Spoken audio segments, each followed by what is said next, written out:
Assalamualaikum warahmatullahi wabarakatuh. Perkenalkan, nama saya Dr. Muhammad Azmi Auluddin, peserta Latsar Aceh Tamiang tahun 2023, Angkatan 14. Nomor NDH 04, kelompok 3, unit kerja Puskesmas Simpang Kiri, Aceh Tamiang. Kali ini saya akan mencoba memaparkan apa yang telah saya pelajari mengenai manajemen ASN dan Smart ASN. Manajemen ASN adalah pengelolaan ASN untuk menghasilkan pegawai ASN yang profesional, memiliki nilai dasar, etika profesi, bebas dari intervensi politik, bersih dari praktik korupsi, kolusi, dan nepotisme. Dengan manajemen ASN, diharapkan agar tersedianya sumber daya aparatur sipil negara yang unggul, yang selalu terbaharui mengikuti perkembangan zaman. Diharapkan juga dapat meningkatkan produktivitas pegawai dalam melaksanakan tugasnya. Kedudukan ASN dalam Undang-Undang Nomor 5 Tahun 2014 berdasarkan jenisnya terdiri atas yang pertama, pegawai negeri sipil, yaitu warga negara Indonesia yang memenuhi syarat tertentu diangkat sebagai pegawai ASN secara tetap untuk menduduki jabatan pemerintahan, memiliki nomor induk pegawai secara nasional. Sedangkan yang kedua adalah PPPK atau P3K, yaitu warga negara Indonesia yang memenuhi syarat tertentu yang diangkat berdasarkan perjanjian kerja sesuai dengan kebutuhan instansi pemerintah untuk jangka waktu tertentu dalam waktunya melaksanakan tugas pemerintahan. Dalam menjalankan kedudukannya, maka pegawai ASN berfungsi sebagai yang pertama, melaksanakan kebijakan publik, melaksanakan kebijakan yang dibuat oleh pejabat pembina kepegawaian sesuai dengan ketentuan peraturan perundang-undangan. Yang kedua, sebagai pelayanan publik, memberikan pelayanan publik yang profesional dan berkualitas.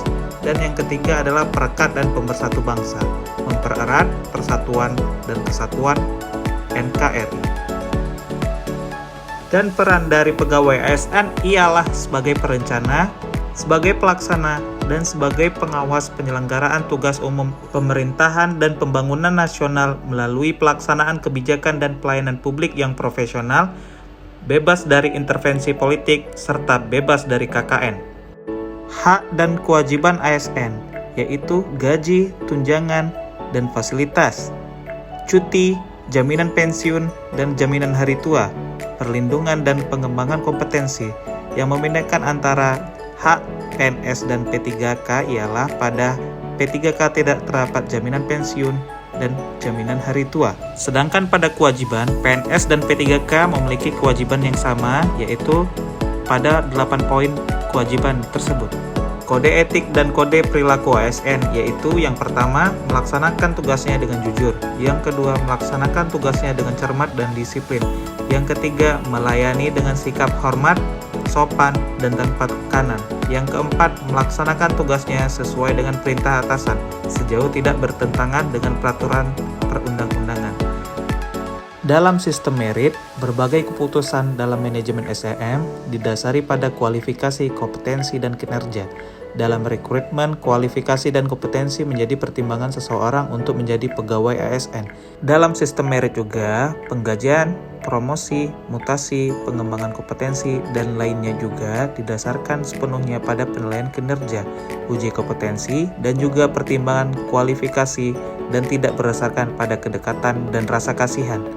Undang-Undang Nomor 5 Tahun 2014 tentang Aparatur Sipil Negara UU ASN Pasal 1, sistem merit didefinisikan sebagai kebijakan dan manajemen ASN yang berdasarkan pada kualifikasi, kompetensi, dan kinerja yang diberlakukan secara adil dan wajar tanpa diskriminasi. Selanjutnya, Smart ASN. Berdasarkan World Digital Competitiveness Ranking tahun 2022, Indonesia berada pada urutan 51 dari 63 negara di dunia. Dengan kondisi ini, Indonesia terancam hanya menjadi pasar dan dapat kehilangan kesempatan memetik dampak baik dari perkembangan teknologi. Ancaman tersebut membuat pemerintah mencanangkan Smart ASN yang melek literasi digital. Ada 8 kriteria Smart ASN, yaitu integritas, nasionalisme, profesionalisme, wawasan global, IT dan bahasa asing, hospitality, networking, dan entrepreneurship.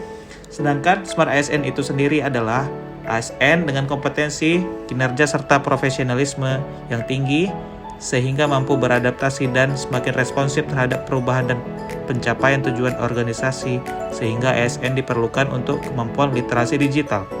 Literasi digital adalah pengetahuan atau kemampuan untuk menggunakan media digital dengan bijak. Seseorang pengguna yang memiliki literasi digital yang bagus tidak hanya mampu mengoperasikan alat, melainkan juga mampu bermedia digital dengan penuh tanggung jawab. Literasi digital dibagi menjadi 4 kompetensi, yaitu kecakapan menggunakan media digital, budaya menggunakan media digital, etis menggunakan media digital, serta aman menggunakan media digital. Ada 4 pilar yang menopang literasi digital, yaitu etika, budaya, keamanan, serta kecakapan dalam bermedia digital. Etikanya meliputi kemampuan individu dalam menyadari, mencontohkan, menyesuaikan diri, merasionalkan, mempertimbangkan, dan mengembangkan tata kelola etika digital ataupun etiket dalam kehidupan sehari-hari. Konten negatif sesuai seperti yang tertera pada UU Nomor 19 Tahun 2016. Karena perkembangan dan tersebarnya informasi dengan cepat, maka konten negatif dapat membaringi perkembangan dunia digital yang menyasar para pengguna internet dengan contoh hoax, pembulian online, atau cyberbullying dan hate speech. Sekian pemaparan saya mengenai manajemen ASN dan Smart ASN. Terima kasih.